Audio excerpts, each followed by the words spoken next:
Good. All right. Welcome, everybody, to our PSA SA online meeting. And we have our speaker, Helen Nicholson, tonight.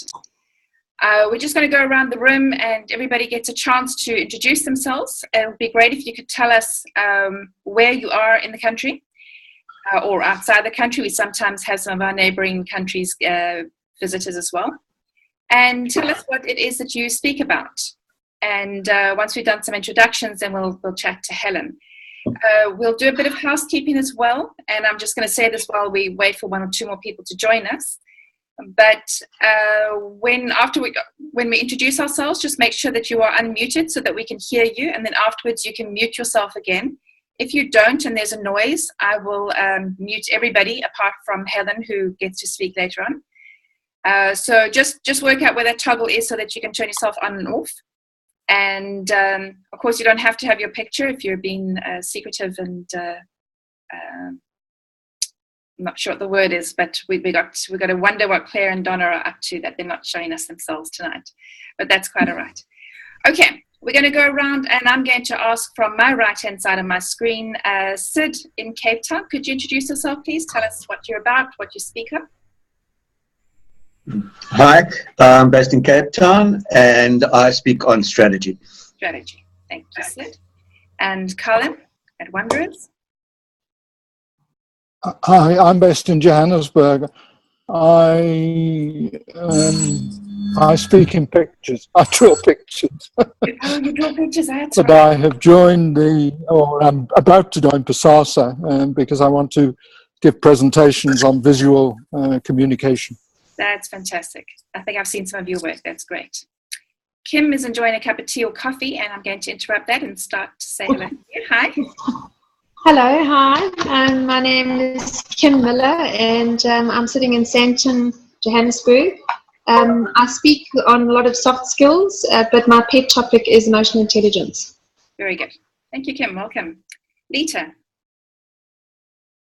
Hi there, everyone. In fact, I've got something in common with Kim because Kim, I'm also in Sandton, also speaking from Johannesburg. And I've got something, Colin, in the same as you. I'm a graphic facilitator, so I also think and speak in pictures. Your organization is very new to me, so I only heard about you about 2 weeks ago, so I'm very excited to become involved. So I'm here tonight to see what it's all about. Fantastic. Welcome. Thank you, Lita. Thank you. Thanks. Good. Jacques. Yes, hi. I'm also in Johannesburg, and the topic that I speak about is employee engagement. Very nice. Good. Are you involved in PSA at all? Yes. Okay, good. Bruce, you must be up the road from me because I'm down in Durban at the moment. That's good to hear, Charlotte. Good evening, everybody. I'm as Charlotte says, I'm in Durban. I attend the KZN PSA chapter meetings, and the subject I speak on is environmental issues, particularly global climate change and the issues related to that. Great. Thank you, Bruce. Dan, welcome. How are you? Hi, Charlotte. I'm Dan, as you say. I'm in Joburg. I'm not a speaker, but I listen to speakers. We are a training company, so we ask people to speak for us at on various occasions. And of course, Helen knows us. Helen's spoken for us before on occasion. Yeah. So I was down the road from me in Parkhurst. Yeah, I'm in Parktown North. Where are you? Parkhurst. Okay, so we're neighbours. Yeah. We're neighbours. That's me. Great. Thanks, Dan. Claire, how are you? Claire? I can't see if Claire is there or not. She looks like she's still muted. Yes. There you go. Thank you. Sorry, that call came through and I quickly muted myself. Good evening, everybody. I'm from Durban, Kloof, actually, a suburb of Kloof, ex-PSA SA Durban chapter president for a couple of terms. And I'm a psychologist, so I tend to talk on subjects that relate to my work as a psychologist. Interpersonal skills, communication skills, emotional intelligence. And love it. Thank you, Claire. Donna, hello. Donna, are you there?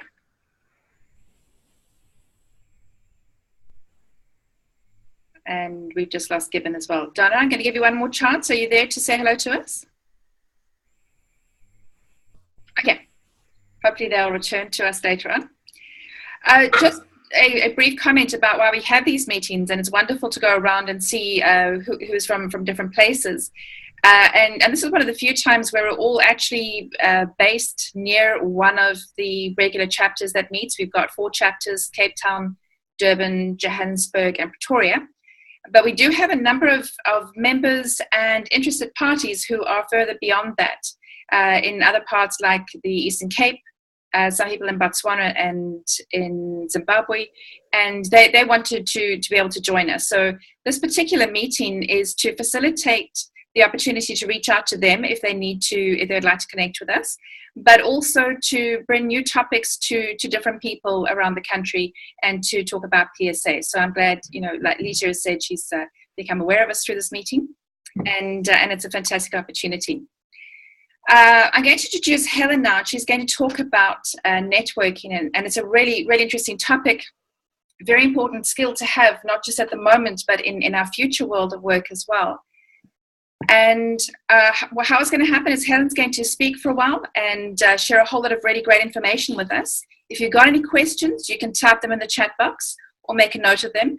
And then when Helen has finished speaking, then we will just literally raise your hand and wave. There is a button at the bottom where you can electronically raise your hand.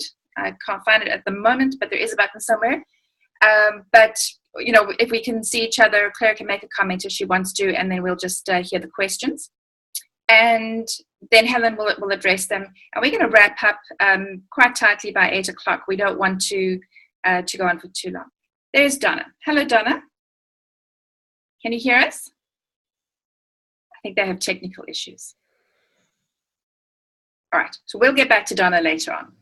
All right, can you make sure that you're all muted apart from Helen? And then when Helen can start speaking just now, I'll mute my own self.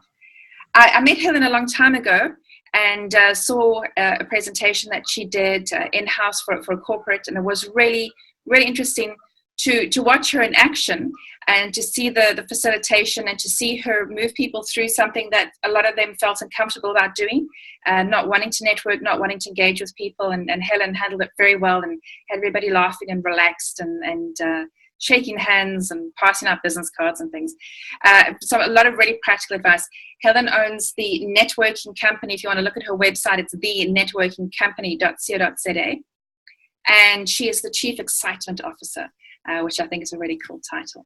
And Helen's been involved in the PSASA for a very long time, right from its beginning. So she, if you've got any questions, if you're in Johannesburg and you want to just run them past Helen about membership, that'll be great. Obviously, attending this kind of meeting, it's not a membership drive. There's no requirement to be a member, but we do let you know that those resources are there as well. So Helen, I'm going to leave it over to you just to introduce us to this topic, and then maybe you also want to just start and tell us how it is that you got into networking, why that's important to you, but then to go from there. Thank you. Thank you, Charlotte. Okay, so I studied to be an accountant originally, and clearly was not a very good networker, probably until about my mid-30s. And then I actually realized that I was a born connector, and started kind of getting in touch with that part of me and realized how powerful it was from a career perspective. And literally there was a tipping point in my career.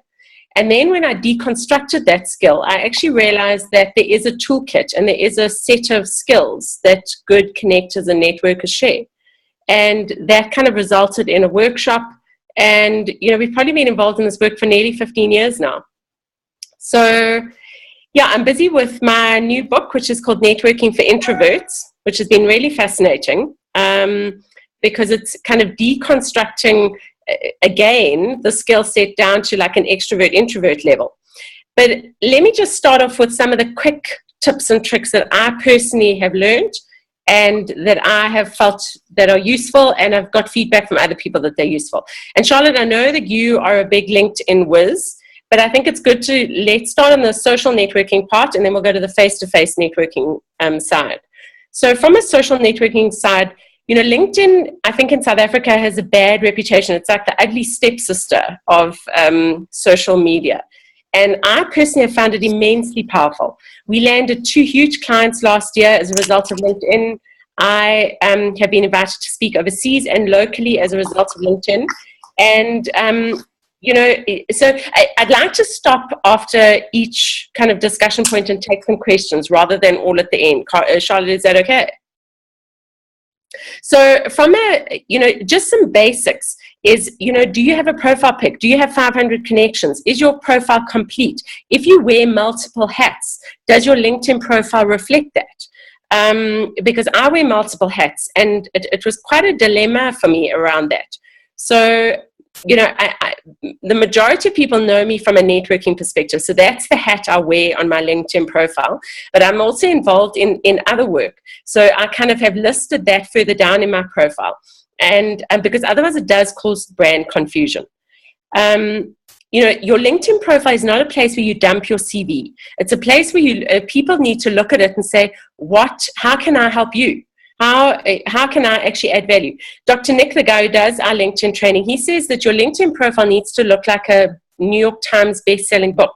So when you take a book out from a bookshelf, does it have a photo? Does it have recommendations? I'm not a fan of endorsements. I know I personally have been endorsed for skills that I know that I don't have, whereas recommendations are very powerful. And if I haven't had a look, and I will go on after tonight and have a look at some of your LinkedIn profiles. Charlotte, I'm sure yours is very jacked. But, do you have other people telling people about, how they've experienced your work? Because if you don't have any, then I think it really does detract from a networking perspective. So can we open it up for questions now around your social network? Any questions around there?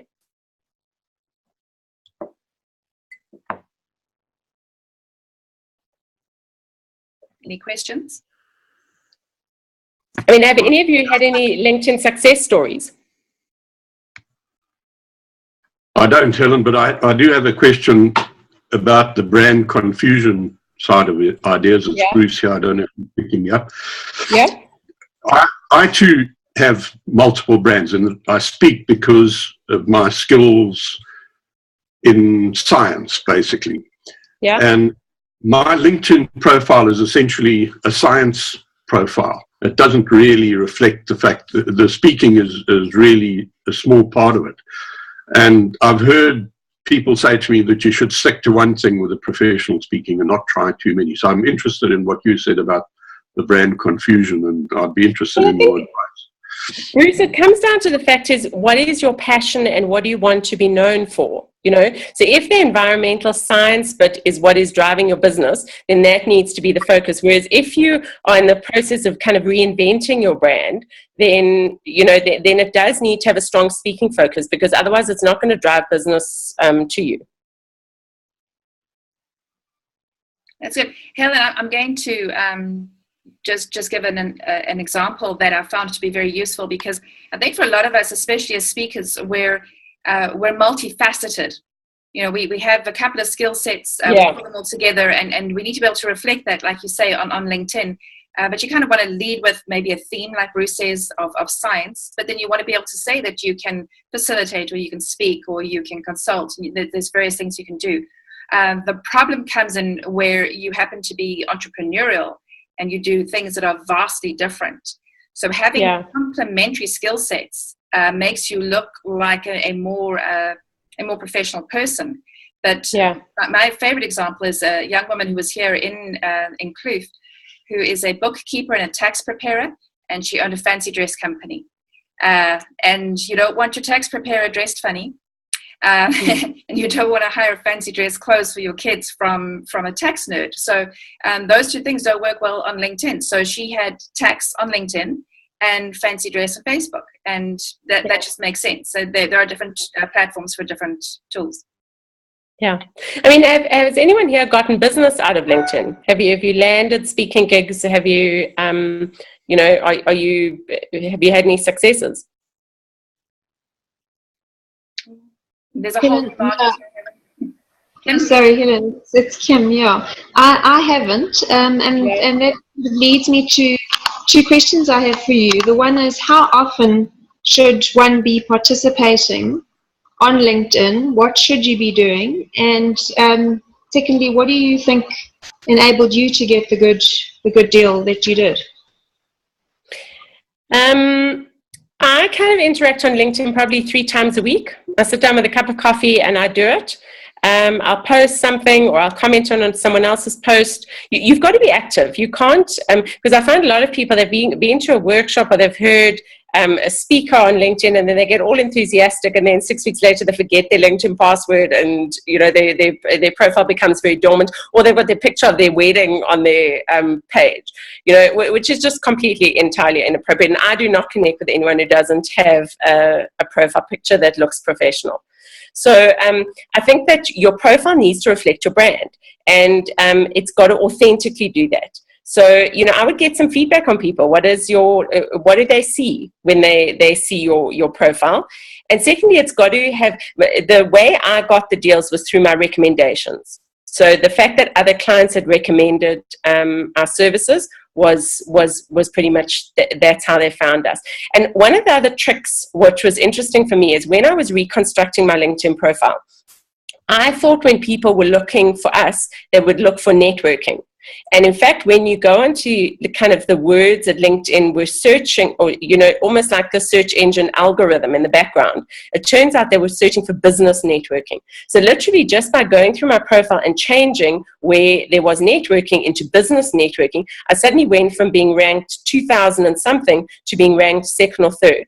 And a lot of people now, instead of going to Google, when they're looking for a professional service, will go to LinkedIn and search in exactly the same way as they do with Google. And that's why that 500 plus connections is so important, because then you rise to the top of the pile. And people, you know, say to me, but I don't know 500 people and I'm not connecting with people who I don't know. You see, then the algorithm will not find you then. So, I mean, for example, I always use the example of someone in Shanghai in China. If they're in leadership development, I would connect with them. Whereas if they are in landscaping, then I probably wouldn't connect with them, because I can't imagine us ever having anything in common. So, you know, you've got to use your savvy around that. And it also depends what your strategy is. But that 500 is a magic number in terms of being found. And that's how my speaking engagements overseas and both locally found me, because they were looking for a speaker on networking. Awesome. Thank you, Helen. Thanks very much. Just sorry, I have one follow-up question on that. You said you engage about 3 times a week. Yeah. What do you put articles out? Yeah. How do you engage? Yeah, I mean, I know that, and Charlotte would probably give you this advice too, is you've got to create content.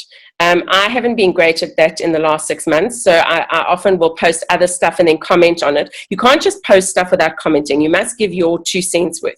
And the first prize is really to create your own content. Ideally, kind of the speakers that I really admire, they are creating content at least once a week. Awesome. Thank you. Pleasure. Okay, so let's move on from the LinkedIn. So that's been a social networking platform that's been really good for us. And secondly, the characteristics of the great networkers. What I've realized after having interviewed a whole lot of them in the last 2 years, I found that they are all curious. And this led to the networking for introverts work, because extroverts are often not curious. They're too busy talking about their favorite subject, which is often themselves. And they're often not good listeners, and they get very excited by the interaction, but then they lose the business card and they don't follow up. Whereas introverts are good at all of those skills. They often will ask a lot of questions, even if they do it one-on-one. And that's why introverts may not feel comfortable in a large kind of cocktail party situation, but that's one small part of networking. Networking is relationship building. It's sitting down with people, and are you having the coffees, the lunches on a regular basis, keeping in touch with your previous network, and are you curious about their lives? I posted something on Facebook today about being an SOS networker. And it's a name that I've used kind of throughout the years. And it's, you know, do people only hear from you when you've got a problem? Because that is not a great brand to have, because you see that person's name on your phone and you kind of roll your eyes because you know there's going to be some request when you don't hear from them at any other stage. And that is not a great keeping in touch strategy. And it's not being curious about the other person. So curiosity is a big one. The second one is charisma. I have a great interest in presence. Why do some people walk into a room and you can just, there's something about them. It's like their secret sauce where they look like they command respect and attention. Whereas other people, you can meet them 3 times and you've got no idea who they are and you forget their names. And presence is largely non-verbal. So it's, you know it when you see it, but it's actually hard to deconstruct it. And it's been interesting watching Michelle Obama and Hillary Clinton in action, because Michelle Obama has it. She's completely congruent in terms of, Trump probably has it too, because he is entirely congruent in terms of his brand, but hers is a more, I think Michelle Obama is a more positive role model. But Hillary Clinton didn't have it. There was something about her presence, and I was watching her during the inauguration, that she has a very false smile on her face. She, the body language doesn't match what she says. And immediately then there's this incongruence in terms of the way in which you present and people experience you. So that's a big one. I mean, do people pay attention when you speak? And I think the third one, and as a speaker, I mean, that's vital for all of us. And the third one is abundance. And this is a big one. It speaks to that SOS networking again. I will generally give 6 or 7 times to a person in a network. And if I get nothing back, I will stop giving, because those people are takers. And you start to know who they are. And they're the people who will literally suck you dry. And there's no reciprocity. And reciprocity needs to form the basis of a great network. Any comments or questions around that? So curiosity, charisma, and abundance mentality. And I'm not talking about giving. I'm talking about, I will generally give first if I meet someone who's got a need who I know I can help them with. And you can't keep score either. It's not, networking is never 50-50. It's not you scratch my back, I'll scratch yours. Like over the course of a year, say Charlotte and I, you and I network together. If you gave 4 times and I gave 3, it doesn't matter. What matters is we both benefited from knowing each other. But when there's no reciprocity, then generally you'll find the networking relationship will be very short-lived. It'll be transactional rather than long-term. When I look at some of the networking relationships that I've had over many, many years, and they're people who are often much older than me, and they carry relationships with them. It is their currency. And they are always keeping in touch with people, and they do it authentically and genuinely, and because they generally are curious about those people. The one thing, I did a session with a bunch of engineers the other day, and one of the guys said to me in the audience, quite a senior director engineer, and he said, that's where he has a problem, because he is not curious. And he said, is that a problem? I said, yes, it is a problem. I said, because curiosity is the ticket to the game. If you don't really want to know, like, who are you? Where do you come from? That's why good networkers are the people who walk into a restaurant and they know the names of the waiters, who the barista is that they get their coffee from every morning, because they pay attention and they genuinely want to know those people's stories. So, any comments on that before we move on? You all okay? Helen, yes, I have a comment or a question. Yes. I mean, when one looks at your network, I'm pretty much assuming that you have categories of people that you network with. Yeah. Some people would be your close network. Some would be maybe. So some people you would network on a monthly basis, some on a 6-month basis, and some on a yearly basis. Yeah. What, from your experience, what is like the optimal numbers that you could look at to actually ensure that those people that you're networking with, it's effective? Because I find that, well, I guess we all know that quality always precedes quantity. Yeah. But what is that quantity number that you could really have quality relationships with? What's your experience? Yeah, that's a great question, Jacques. And in fact, that forms the basis of really what I think has probably been my most important lesson as a speaker to use networking or leverage your network to grow your business, is to identify who the power brokers are in your networks. So there are people who are known as connectors. And I play a game with myself when I meet people for the first time. Are you a connector or not? Because they give away certain signs. Often they're on the phone, because people are always phoning them asking for stuff. They're quite transactional on the phone. That's not where they go and build their relationships. But you'll find that connectors, immediately you'll say to someone, so Colin and I arrive at a kind of venue together. And I say to him, Colin, I see you and I drive the same car. And, I'm new in Joburg. Where do you suggest I go and get my car serviced? And if Colin is a connector, he'll immediately be taking out his phone. He'll be sending me the details of the car dealership, and he'll say, and this is the big telltale connector sign, tell them that Colin sent you. And if I went to that garage, Colin will probably have sent them I don't know how many clients, because connectors they're matchmakers. They're constantly looking to see who. I did it for a client today. They had a need. It's not something I charge for. It's not something because I genuinely enjoy doing it. And to me, there's nothing better than seeing two people sail off into the horizon that can do business well together. So knowing you may be a connector, or you may know who your connectors are on your network, is a key sales strategy. Because what I found out is connectors, and this is the big sales piece, is connectors build their relationships eyeball to eyeball. And if you are out of touch with them, then they forget about you. So your connectors need to have, especially your big connectors in your networks, they need to have contact with it, like I would say at least every 2 months. And that's face-to-face, eyeball to eyeball.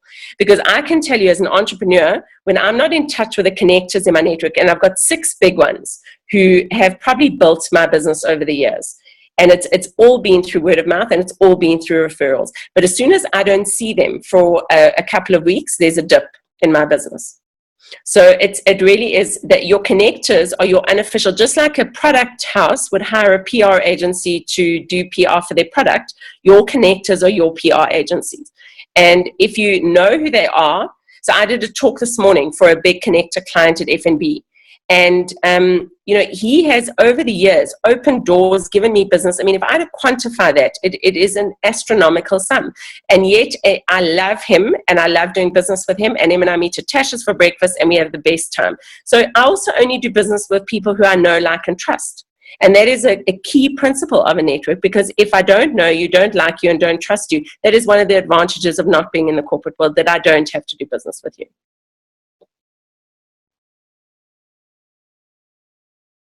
So you mentioned, sorry, Helen, the number you mentioned there was 6. 6 connectors. I have 6 connectors in my 6 big ones. The other ones kind of that are, but those are, if I had to quantify, I would say 40-50% of my business over the years has come from those 6. 6, okay, that makes sense. And that is keeping in touch at least once every 2 months. 2 months, okay. And it's face-to-face contact, not email. And generally, you will find connectors actually very bad on email. So if you suspect someone's a connector and you drop them a mail and they don't respond, that's almost confirming that they are a connector. Okay. Cool. Thank you for that. Pleasure. So that connector thing, and you've got to decide. There's a wonderful book, which I really recommend that you all read, called The Referral of a Lifetime. It's one of the Ken Blanchard books. It's a tiny, thin little book, but he speaks about how you A, B, C, and D your clients. So your A's are your super connectors, so those would be my 6. Your B's are people who you maybe see every 3 months, and your C's are kind of every 6 months. And then equally as important, and I really have learned this, as I'm sure a lot of you here have learned this the hard way, is the D's are the people who you delete and dump. They're the clients who just are pains that you actually don't want in your life, because they are high admin, high maintenance, and the problem is we spend time, energy, and attention on them that prevents you from spending time on the A's. So I'm a great believer in firing clients who don't measure up to your values, to what it is that you want in terms of reciprocity. So that ABCDing thing was really important from that book. And then he speaks about your clients being like chickens. So you need to make a decision as a speaker. Do you want to run around catching chickens all day? And if you imagine your chicken is your client, and I know this is a very corny example, but just bear with me, that the problem with that business model is you're catching a chicken and you eat it that night. So you're having a roast chicken or your chicken pie or whatever. And the problem with that business model, the next day you're back to square one. Whereas when you adopt a connector strategy, that means you get 6 or 10 chickens, you look after them, you make them fat, you make them happy chickens, and they will introduce them to their chicken friends, and then you have omelets for life. I know it's corny, but it works, and it's true. Helen, Can I ask you something? Yeah?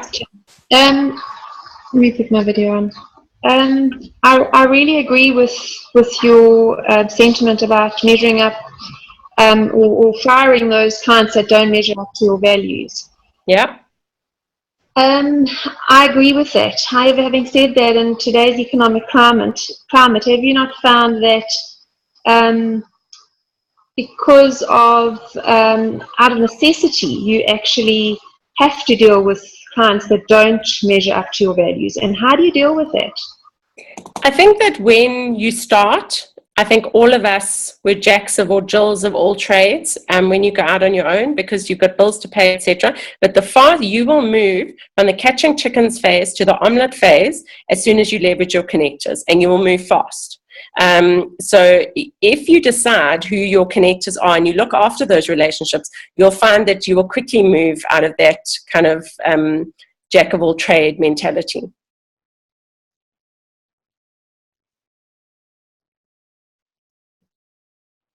Kim, does that answer your question?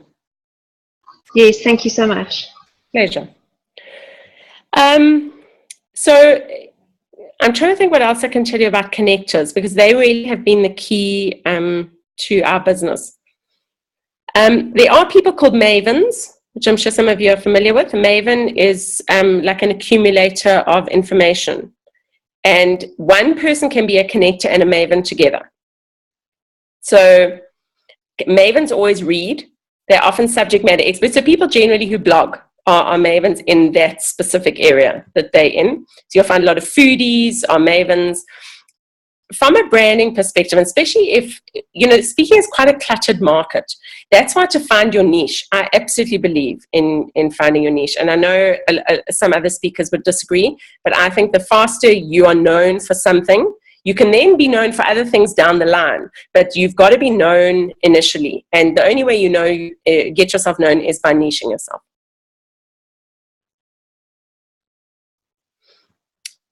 Okay, so I think I want to chat a little bit about maintaining relationships. So from a connector perspective, these having the lunches, having the coffees, lifting your head up from our busy lives and keeping in touch with people. So for my connectors, I have email reminders that remind me to connect with them, because as I say, I know that there's going to be a dip if that doesn't happen.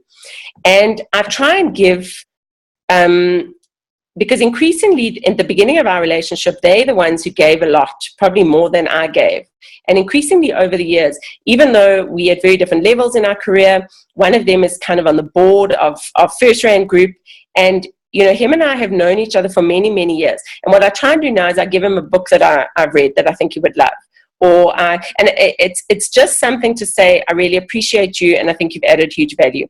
I always get clients amazing Christmas presents at the end of a year. It's not a bribe, it's not a whatever, it's to say thank you for supporting me and my network in our work. And I look after those relationships. I treat them seriously, I treat them hopefully with respect and with integrity. Any questions around that?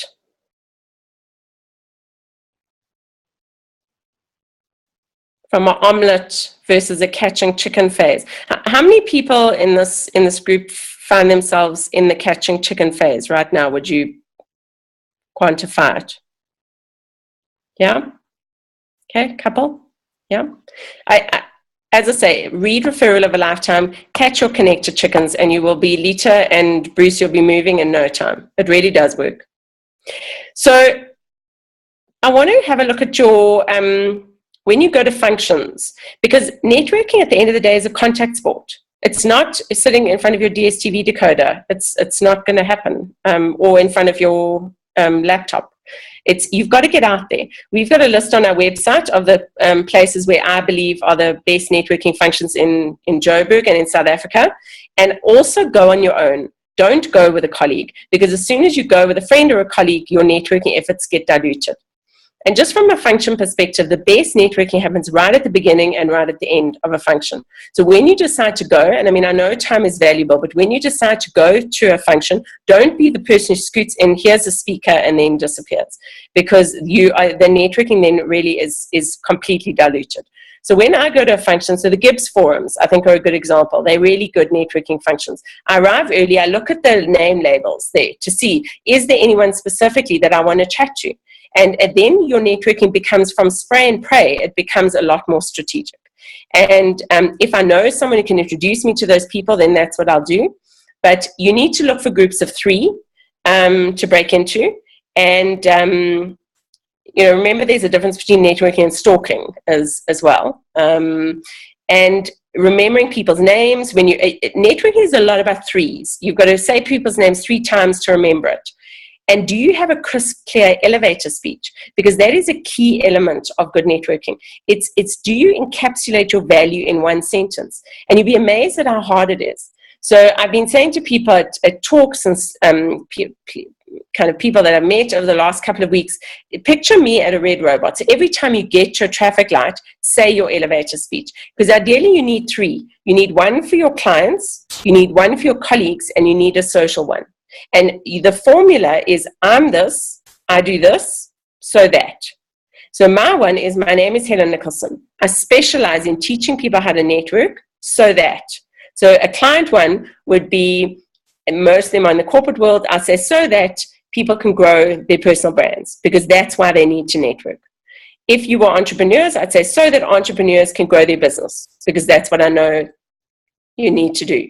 If it was a social one, I'd probably do a kind of combination of one. But a family member is a good person to bounce this off, because if they look at you blankly and they don't kind of understand, they don't get your value. So I had an interesting question, a kind of unofficial coaching session with another speaker recently.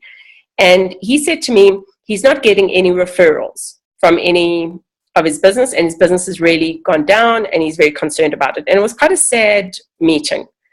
And I had to ask him 2 very tough questions. The reason why you're not getting referred is one of 2 things. One is you're not good enough. And you really do need to look at that. Because if you're not good enough, when you're good, then people will refer you. So you've got to look then at the quality of your presentation. And I said to him, if that is the case, and hopefully that's not the case, the other reason is lack of clarity about your delivery. And that's where your elevator speech comes in. Because if people can't encapsulate your value in that one sentence, then it means they don't understand what you actually do.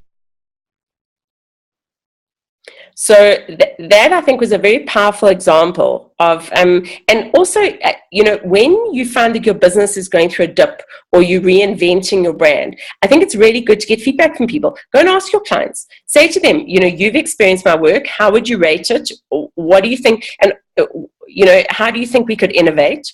We're very involved in a learning technology from Canada. And if I hadn't have asked some of my clients that that's what they needed, I wouldn't have gone on a quest to go and find it. So that occasionally turning the tables and not just telling all about your offering, but finding out, and especially clients' needs are changing, I think, on a 3-monthly basis at the moment. So it's really to keep in touch. I mean, a lot of people say to me, oh, business cards are redundant. It's only about business card scanners and apps and stuff now. And I was actually interviewed by Financial Mail the other day, and I said, business cards still have their place. So they're large-scale technological innovations, but there's still a place, because I know I use business cards to write stuff about you on them, and then it also serves as a memory trigger. So I think everybody needs business cards. And it's not to say that replaces an app or LinkedIn or any of the other social networking tools that we have. But it's both and. It's that face-to-face quality interaction plus a powerful social networking brand.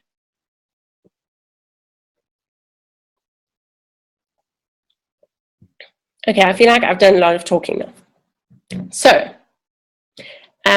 questions? What are your elevator speeches? Would anyone like to share theirs?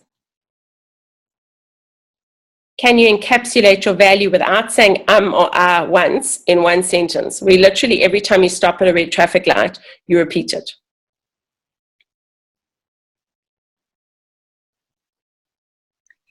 I think that's a really good technique. It's always been something that's been challenging to me. And when you do explain something to a family member and they're either actually confused or they suddenly get it, then you know you're starting to make some progress. I think a 6-year-old child is a good barometer. Yeah. You know, like if they, because otherwise you can say to them, I'm a consultant. And they go, but what do you really do, mummy? And it's that, what do you really do? In other words, what problem are you going to solve for me? Yeah. Well, that's good with 6-year-old children. Otherwise, teenage girls who are utterly distracted. Top crowd. Yeah, if they stop and pay attention, go, tell me more, then I know I'm starting to get it right. Yeah. Good. Helen, absolutely. I have a question. How can you make business cards more innovative? What, I know that there is still a place for business cards, but a lot of people get really lazy about them, or they're boring, or they're, the same old thing we've seen before, or they're cluttered. So how can we make, as speakers, how can we make a business card that is more, that makes somebody want to hold on to it?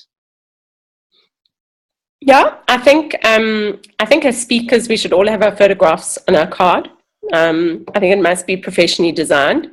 And I think make use of the back of the card. So, often inside, all corporates have got blank kind of backs, and it's an opportunity where you can list some of the services that you offer. I mean, I have an example of I do work at one of the second-tier auditing companies, and at the back of their cards, they offer like advisory, forensics, risk, governance, all the different topics that they, the services that they offer. And I was at one of their client functions, and one of the clients kind of picked up one of their cards, and he was like, "Oh, I didn't know you did this." And, just by literally knowing what else they offered, they were actually able to kind of cross-sell. So I think as speakers, it should either be your tagline, it should be, your elevator speech. I'm happy to send people a copy of mine. In fact, I have one. Let me show you. Hold on.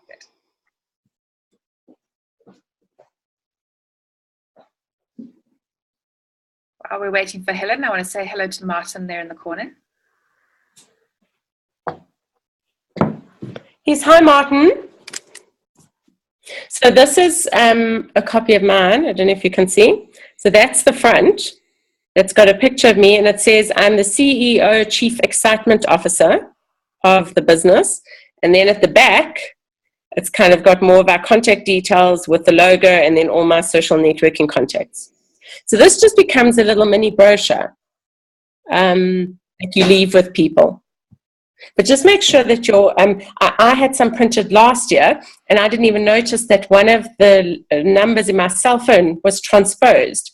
And one of my clients was desperately trying to get hold of me and was convinced I didn't want any business because he couldn't get hold of me on my cell phone. So it just makes sure that they are correct, but have them professionally designed. I think they're very important. I've seen, despite the naysayers. Yeah, I've seen a couple of overseas speakers on the back of their cards offer a link to a very simple product offering. So either a set of videos that somebody could watch, or an ebook that they can download, so that someone's got an excuse to go and have a look at their website and engage with their content. But very simple, not a hard sell or anything, but simple and actually valuable to the audience that they're handing it to. It's no good offering a set of videos about how to develop your speaking content to some other kind of corporate client that isn't interested. Yeah. So they may well have different sets of business cards for different audiences. Yeah. No, and I mean, I have 3 business cards. So depending on what hat I'm wearing when I meet you, it's my networking hat, it's my mindfulness hat, or it's my Exonify hat. So I would give you 3 different ones, because I don't want to have all my identities on one. I've got different email addresses, and I really try and separate them, because otherwise it really does get confusing. Good. Helen, maybe I can share my card as well. Being a graphic facilitator, I thought the back of the card, I'm going to put a picture that I want people to draw over. So I'm not sure if you'll be able to see it, because it's very, very light, but it says they draw the stickman, because the company is... Yeah. When I give it to people, I give it to them with the back first, so that they see the picture first, and then they turn it over to see the the front of it. Yeah, that's some very good feedback around that, because we want to get people to start drawing. It's a good hook. Yeah, it's lovely, very clever. It's a great example. Colin, is yours visual? In terms of, I mean, do you have any? Because I mean, your stuff is amazing. It isn't visual enough. No, I'm in a transition phase. No, well, I think that's what Helen Nicholson is about. Sorry? That's what hopefully tonight is about, because if you are in a transition phase, then picking up these tips to do it when you're rebranding or reinventing is great. Very much so. Very much so. So elevator speeches. So the formula, someone else is, someone said, I will share the formula again, but it's I'm this, I do this, so that. What's the so that? What problem are you going to solve? So it's almost like the F&B ad. How can I help you?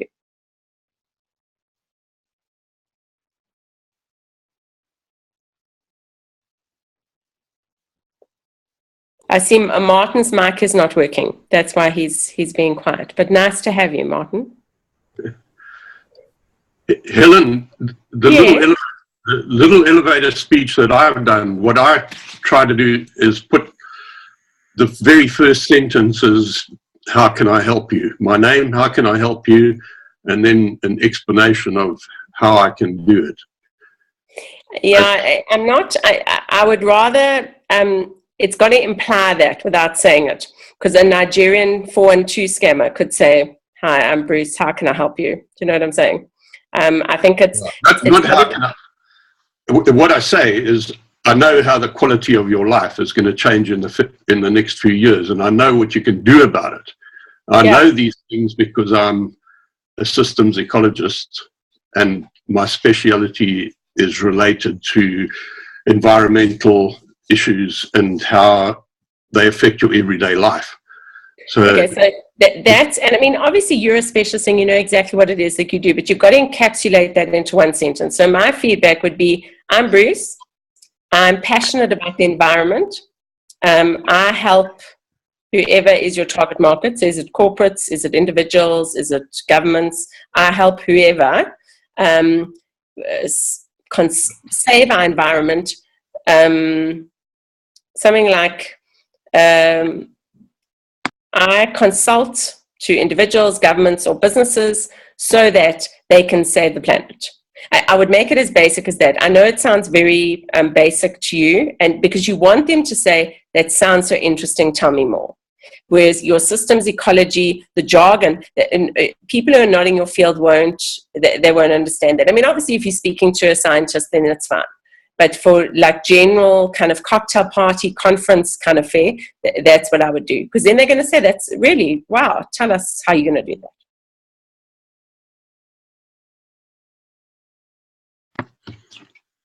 Anyone else want some feedback?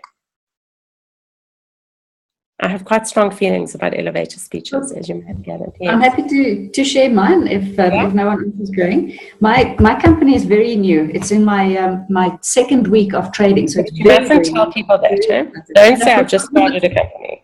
No, because the reason that I'm saying that is because I haven't really got my elevator speech down pat, but I can give it a try. I am Lita Curry. I run a company called 3 Stickmen. It's a learning and consulting company where we use pictures to increase engagement and retention and ultimately performance. Okay, I just think it's a little bit long at the end, but it's nice. Yeah. So I'm Lita Curry. I run a company called 3 Stickmen. We specialize in making learning visual so that the message can land. Like literally as something like that. Yeah. Take out the jargon, because those are very HRE engagement words. Yeah, it is. Because that's effectively what you're doing. You're trying to get the message to land. Yeah. Awesome. Thank you. Pleasure. It's very important. I meet people who've been in business for 15 years and they still don't have the elevator speech right. So it's, I think it's fantastic that you're as clear as you are. Branding and networking are all about clarity. It's about being clear what you bring to the party. Why are you different to another speaker? What is going to bring you?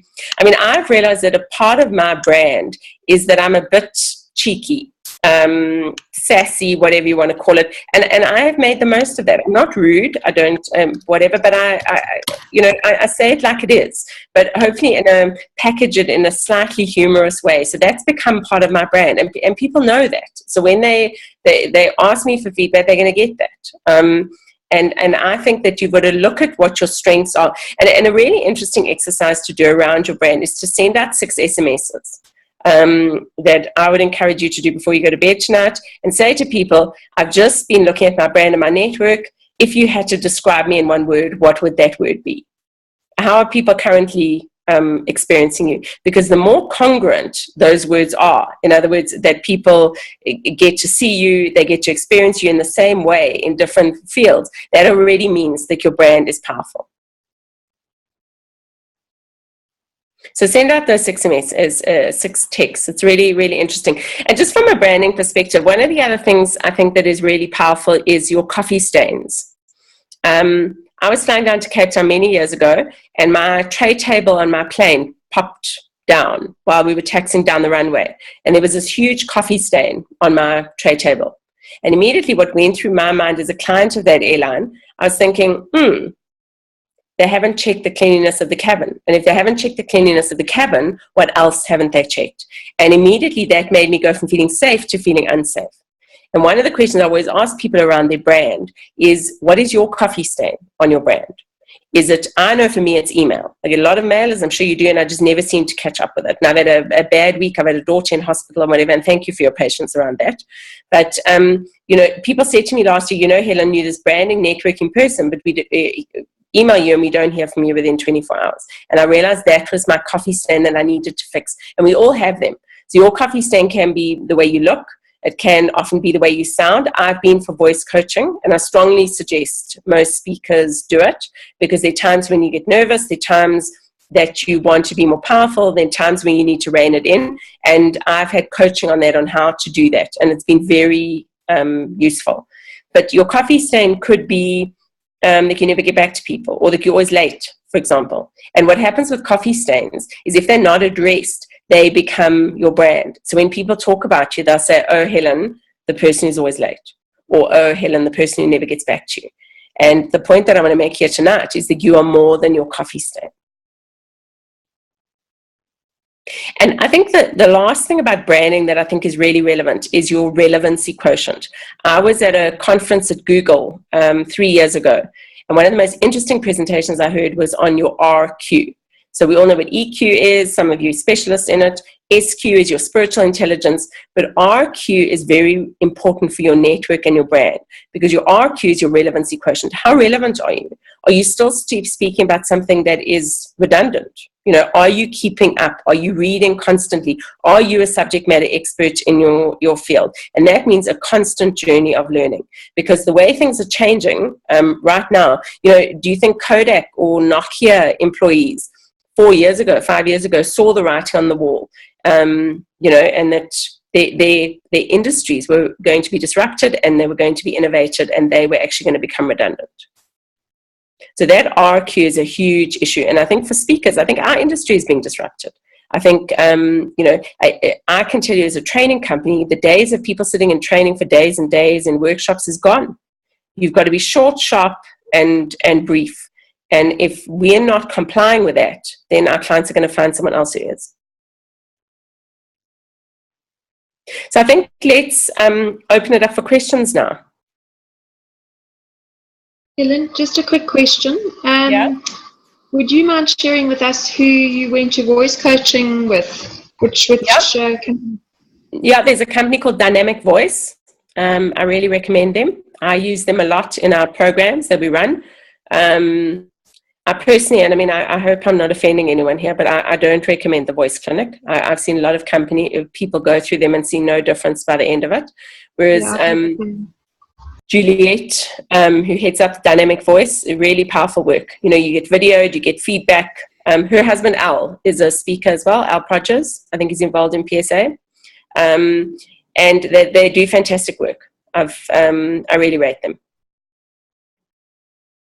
Good. Thanks for that. Martin has made a couple of comments. He wants to steal Douglas's voice. Yes. All right. And I just something that Martin wrote right at the beginning. He says he was running after ghost chickens. I thought that was sad. I'm sure we can make those chickens a little bit more real. And yes. Yeah. Indeed. Helen, I've got a question. Yeah. Sorry. Do you have different elevator pitches for your different hats?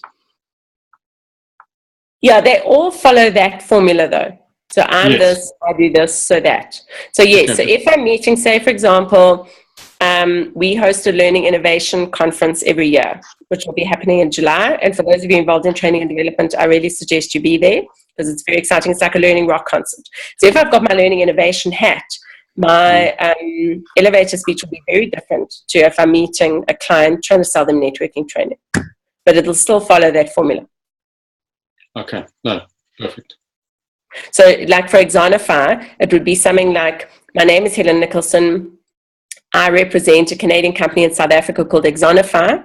We specialize in making learning into bite-sized chunks. It's gamified so that people can have sustainable learning, something like that. Okay. Or so that people don't forget what you've trained them on, something like that. Because that's a big thing. You know, corporates, I mean, I think the Standard Bank Group, most of the banks are spending 400 million rand a year training people on stuff. And people forget. So Exonify actually counteracts that forgetting curve. So that's what I've got to encapsulate within my elevator speech. Okay.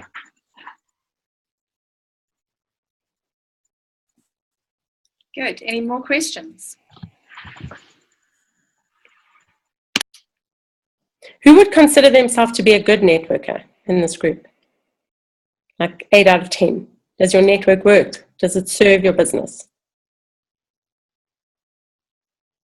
I'll tell you, I lived in Durban for some years before I moved to Cape Town. And when I got the seed planted that I'd like to move to Cape Town in the future, every time I went to Cape Town in business, I added on a day or two and networked. And I had this policy that if anybody in Cape Town asked me for a cup of coffee, I'd go. And Cape Town, it seems like we can do that. We, you know, complete strangers, but there's just something curious. You can sit down. It's not nobody's, you know, hitting on anybody else. We're just sharing ideas.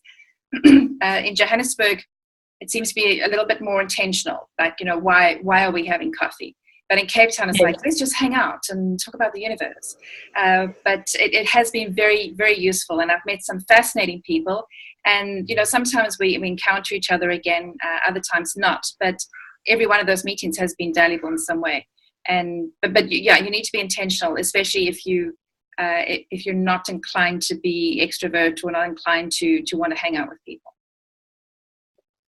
Yeah, just as a you know, to speak to that, you know, I think that when you do speak for a living, you know, I'm a natural extrovert, and I'm sure there are some extroverts here on this chat, but you know, then you find that your social life becomes a lot more toned down because you actually can't, you know, on the weekend and at nights, because it's an energy, can be energy uplifting, but it also can be energy draining. And I think one of the biggest challenges for speakers is managing that, extrovert, introvert, ambivert, you know, and where do you get your energy from? Because obviously we're all doing this, so we all get our energy from it, but how do you balance that with the recovery time? And I think I'm not sure any of us have got, because it's also a kind of business where it's feast or famine. You have like a 6 month a year season. So it's a tough one. I haven't got it right. That's what I'm saying. So Helen, you're an extrovert. I'm more of an introvert. So even though I'm a speaker, I've become an extrovert when I speak, but not when I network. What tips do you have for introvert networkers? Have lots of one-on-one interactions. Do the coffees, do the lunches. You should be having a coffee or a lunch at least 3 times a week with people. I know from a business building perspective, and I've never been someone who set targets for my business. I mean, our business increased by 300% last year, and it wasn't intentional. I didn't set a number to it, but what I did do is I see 4 clients a week. And I know when I see 4 good quality, you know, interesting, meaningful clients, then stuff happens.